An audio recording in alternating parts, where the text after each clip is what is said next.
The wrench slipped at 10:47 on a Friday night, and that was how it all started. Not with flowers or a clever line at a bar. Not with a mutual friend making introductions over wine.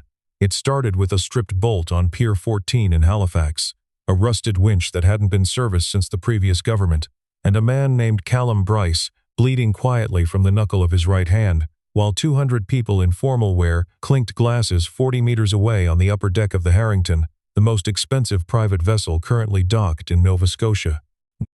Callum didn't belong at that pier, he knew it.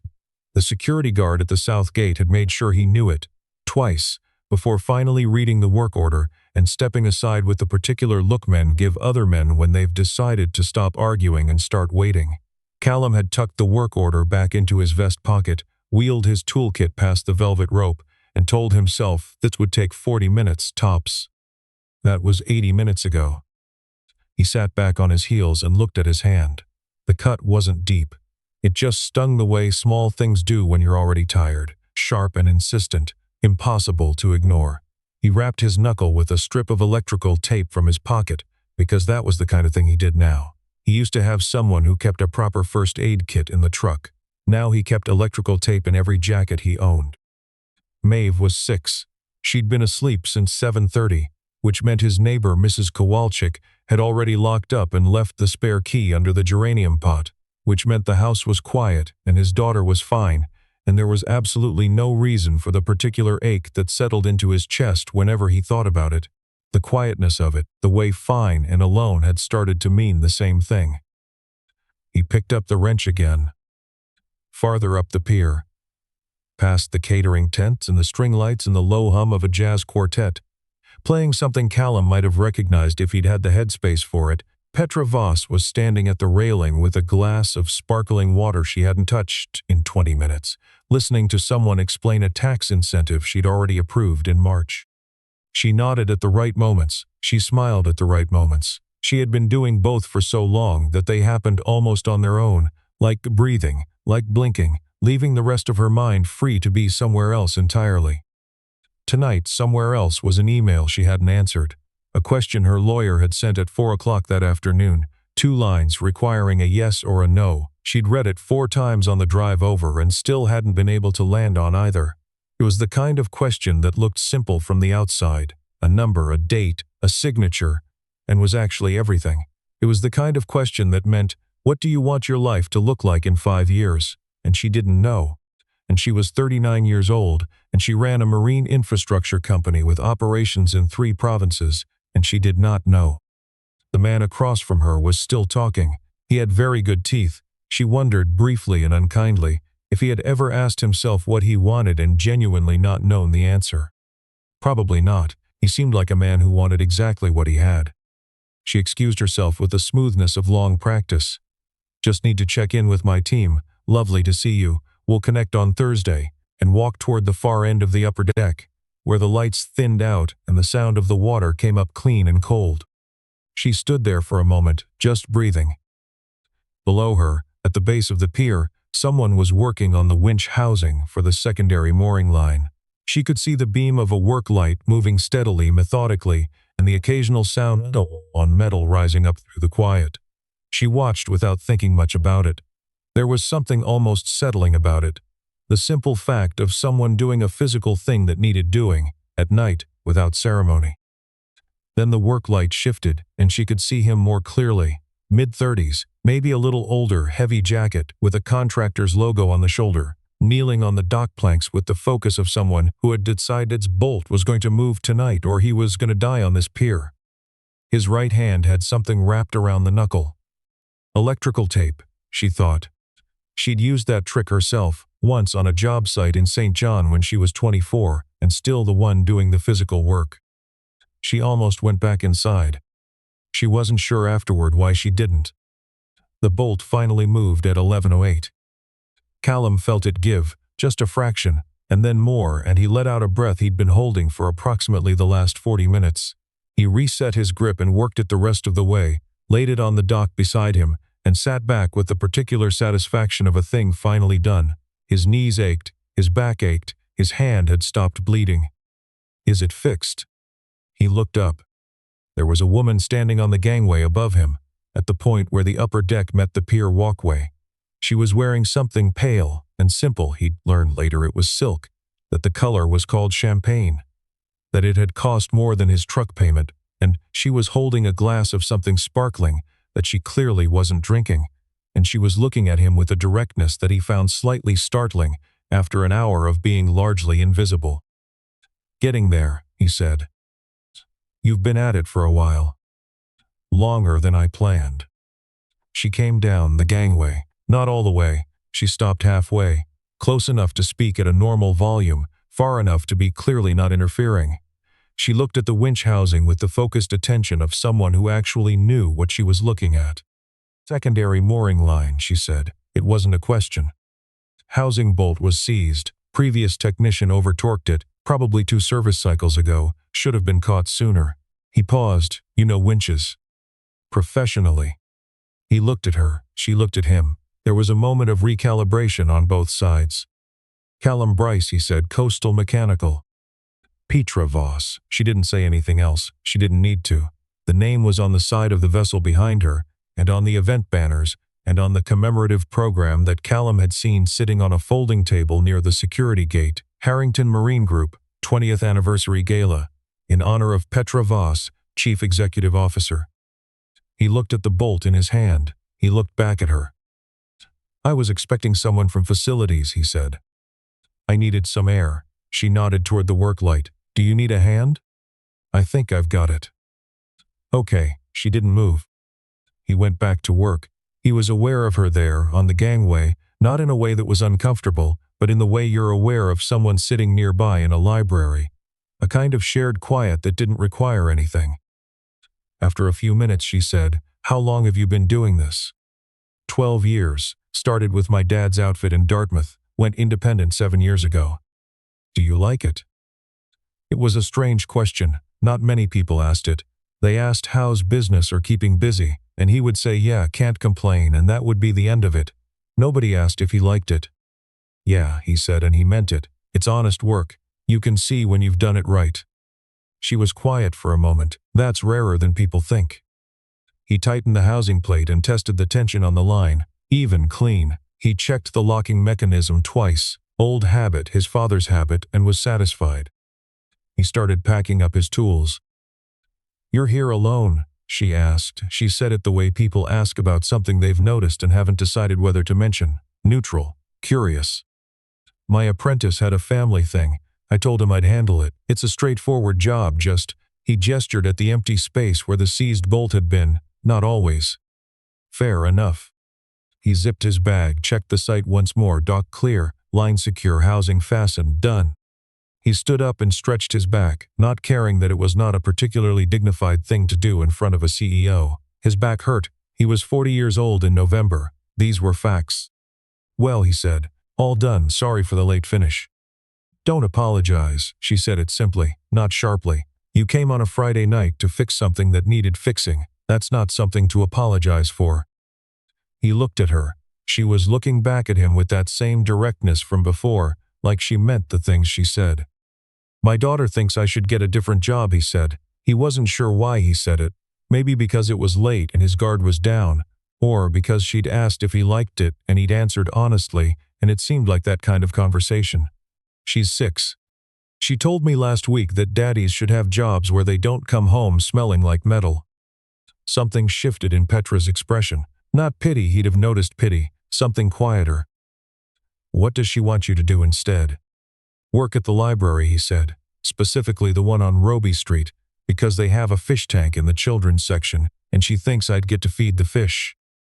Petra laughed. Not a polite laugh. An actual one surprised out of her, and it changed her face entirely. Made her look younger, less careful. "That's a very specific career plan." "She's a very specific person." He said it with the particular softness that fathers only use when they don't know they're using it. Maeve Bryce was in fact a very specific person. She'd been specific since birth. Specific about which blanket, which cup, which side of the sandwich the peanut butter went on. Her daycare teachers called it strong preferences. Callum called it knowing her own mind, and he said it with a pride that occasionally embarrassed him with its intensity. She had her mother's eyes, dark, considering, interested in everything. And she had Callum's stubbornness, which he acknowledged freely and without apology. She also had, apparently, his ability to charm strangers into doing what she wanted without them quite understanding how it had happened. Because she'd had Mrs. Kowalczyk reading her an extra bedtime chapter every single night for 3 months running. And Mrs. Kowalczyk had raised 4 children and thought she was immune to that kind of thing. It had been 28 months since the accident. Callum measured time in those months the way other people measure time in years, the way you measure a scar's age, not because you're dwelling, but because the healing moves slowly enough that you notice every increment. He'd gone back to work at 12 weeks because the alternative was sitting in the house, and he couldn't do that. He'd learned to cook actual meals about 16 months after Maeve told him that cereal wasn't a dinner. He'd stopped apologizing to people for being tired somewhere around month 20 because he'd realized the apologies were actually for their discomfort and not his own. At 28 months he didn't use the word fine to himself, because fine had stopped meaning anything. He was moving. He was functioning well. He was present for his daughter and honest with himself, and he got out of bed every morning, which he'd been told, correctly, he now knew, was not a small thing. He dated occasionally. Once in the first year, which had been too soon, and he'd known it at the time. A few times in the second year, women who were kind and interesting and with whom he'd felt, ultimately, like a photocopy of himself. He wasn't bitter about it. He just hadn't found anyone who made him feel like he was fully in the room. He hadn't really expected to. He'd sort of quietly removed that particular expectation from the list of things he was allowed to want and tried not to examine it too closely. "You should get back," he said. "Your event." "Probably," she agreed. She didn't move immediately. He shouldered his bag. The night was clear and cold, the kind of Halifax cold that comes off the water and goes straight through you, and the lights from the upper deck were reflecting on the black surface of the harbor, and he thought, distantly, that it was a beautiful night for someone who had the time to notice. "The fish tank," Petra said suddenly. He looked at her. "At the library on Roby Street. I'm on the foundation board. I can tell you with reasonable certainty that nobody is currently in charge of feeding the fish, and the librarians would absolutely welcome the input." She paused. "If she ever wanted to visit, they do Saturday tours for kids." He stared at her. "I'm not," he started. "I know," she said. "I'm just saying it." He looked at the water for a moment, then back at her. "Saturday tours. Second Saturday of the month, 10 o'clock. She'd love that." "I know." He wasn't sure how she knew, but something in how she said it, calm, certain, like a person who pays attention to information and believes what it tells her, made him not question it. He shifted the bag on his shoulder. "Well, thank you." "For what?" He gestured vaguely at the conversation, at the pier, at all of it. "You did the work," she said. He started walking. He got to the end of the pier, past the security post, past the velvet rope now draped rather than stretched across the entrance, and he was almost at his truck when he heard footsteps behind him on the dock. He turned. She was standing at the entrance to the pier. She'd followed him, not quickly, not frantically, just walking, like a person who'd made a decision and was following it through. "I'm sorry," she said. I'm not someone who does this." He waited. She seemed to be choosing her words carefully, which he already suspected was not always how she operated, that the care was for his benefit. "I work constantly," she said. "I have since I was 22. I built this company from a boat brokerage in Moncton and an idea and a very large amount of stubbornness.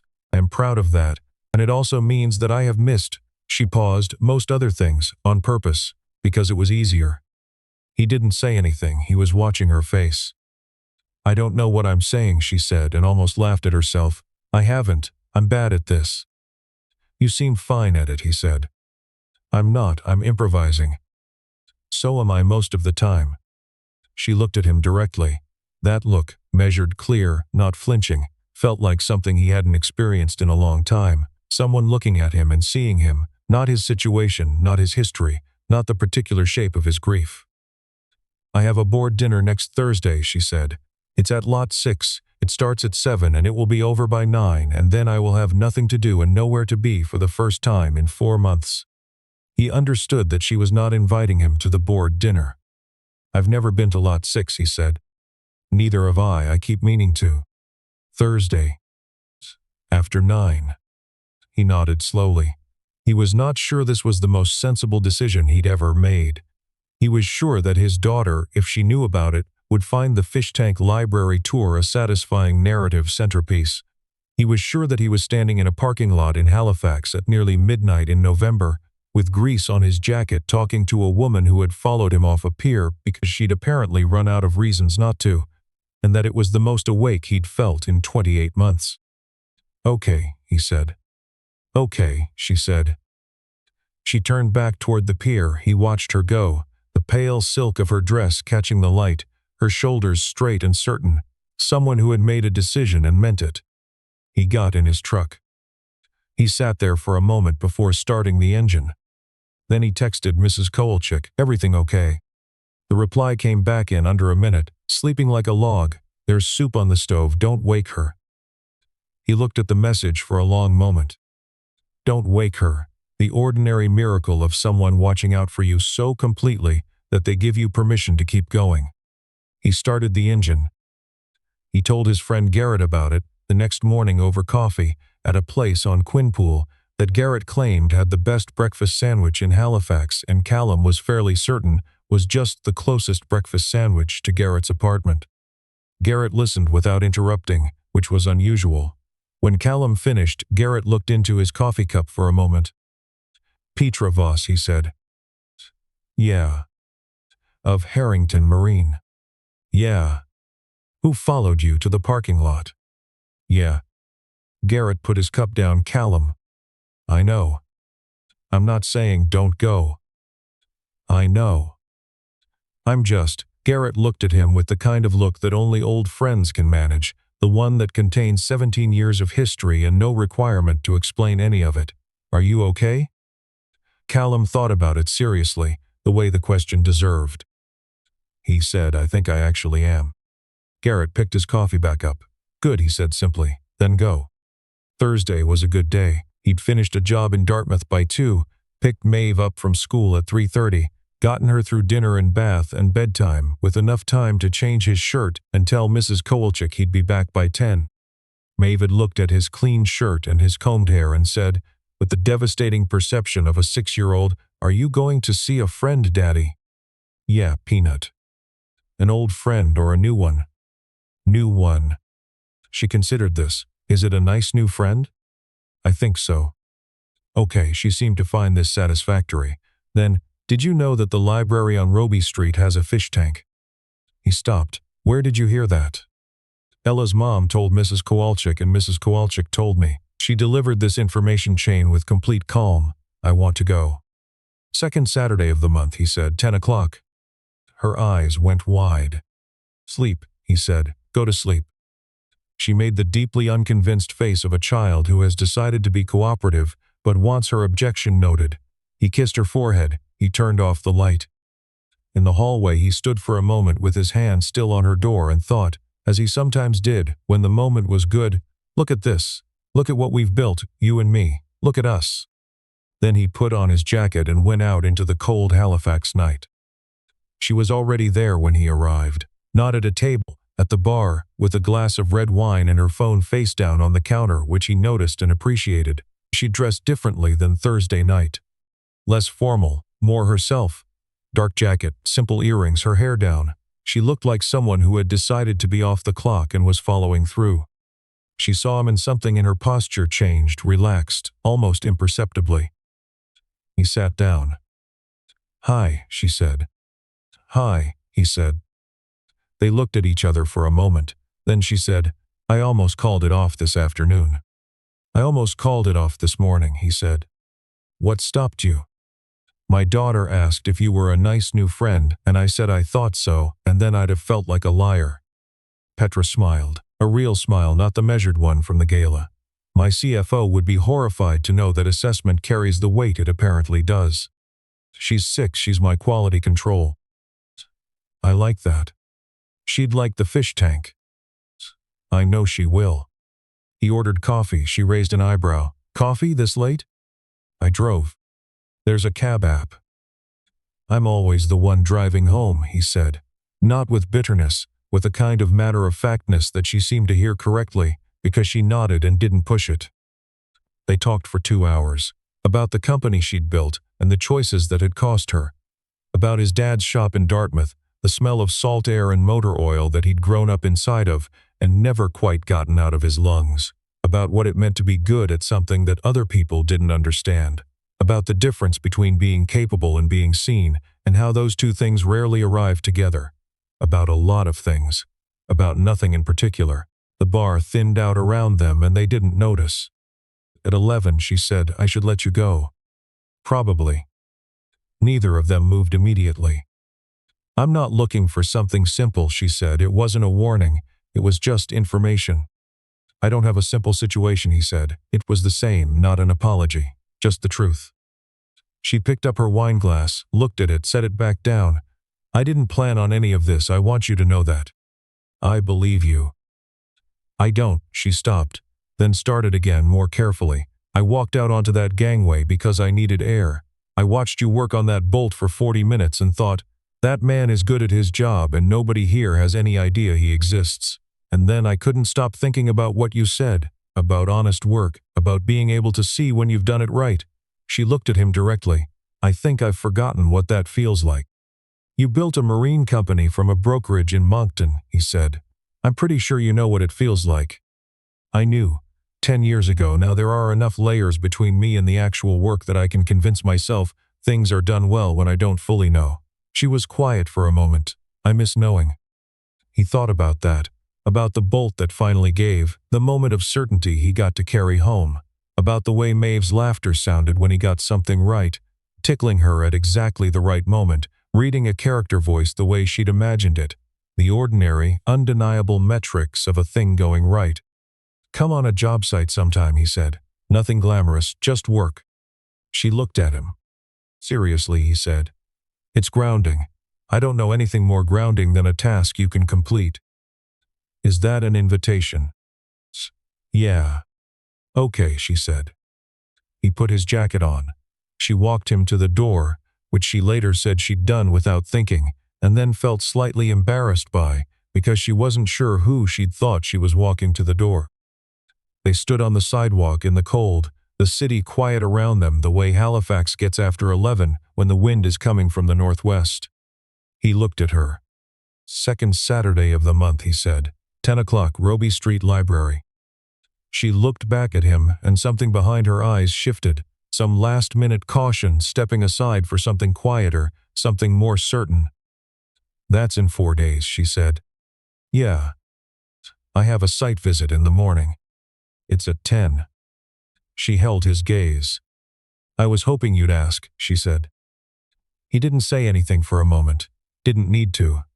She'd reached into the exact center of what he hadn't known he was offering, the thing underneath the library and the fish tank and the ordinary logistics. The possibility of being wanted specifically into a life that already existed and was already good. And she'd answered it without being asked the question directly, which meant she'd understood the question exactly. "Saturday," he said. "Saturday," she agreed. He walked to his truck. He didn't look back, but he heard her heels on the pavement as she walked back toward the cab she'd apparently already called. Practical, certain, making her choices and following through on them. He appreciated that about her. He already appreciated a lot about her, which was either a sign that he should be careful or a sign that he'd been careful long enough. He drove home through the quiet city, parked in the drive, sat for a moment. He went inside, checked on Maeve, asleep on her side, her stuffed otter clutched under her arm, her hair spread across the pillow in a way that still, every time, made him feel like the ground had shifted slightly under his feet, and pulled her door closed. In the kitchen, there was soup on the stove. He ate it standing up, looking out the window at the streetlight on the snow. Thought about Saturday. He thought about Maeve's face when she saw the fish tank. He thought about a woman who had followed him to a parking lot because she'd run out of reasons not to, and then shown up again and said, "I was hoping you'd ask," with the steadiness of someone who had decided this was the thing she wanted and had stopped apologizing for wanting it. He rinsed the bowl. He went to bed. And for the first time in 28 months, he fell asleep before he'd finished thinking. There's a moment in Callum's story that I keep coming back to.